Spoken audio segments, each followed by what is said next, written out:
Dr. Dulcy. Welcome to the UK Health Essentials.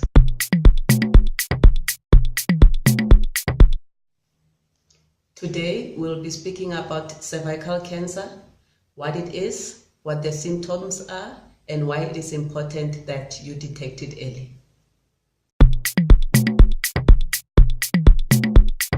The cervix is the lowest part of the uterus. It grows into the vagina, so it means when you look inside the vagina or up the vagina, you will be able to see the cervix. It kind of looks like the mouth of the uterus. Cancer of the cervix affects 1 in 40 South African women, and it's usually not symptomatic until it's very late. So when you start experiencing the symptoms, maybe of abnormal bleeding, lower abdominal pain, watery discharge, back pain, it is usually too late. Cancer of the cervix is transmitted through sexual contact. It is by spreading a virus called the human papillomavirus. So people who start having sex earlier on in life, or people who have unprotected sex with multiple partners, are at risk of contracting the virus and hence getting cervical cancer. You are also at risk if there's a strong family history of cancer of the cervix, and there are also some lifestyle risk factors like smoking.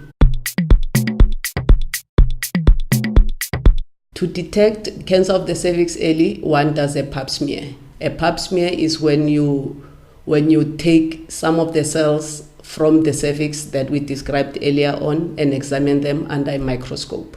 So you will be able to see from this test if there's any changes in the shape or the size or the type of the cells that you have in the cervix, and that will let you know if there could be a chance of developing cancer of the cervix later. The best thing to do is to contact your nearest doctor and get a pap smear done. It is a very easy and painless, slightly uncomfortable procedure, but it is worth it, in making sure that you are not at risk of developing cancer of the cervix. Depending on your risk factors, once in 2 years is recommended, especially for women between 20 and 60 years old.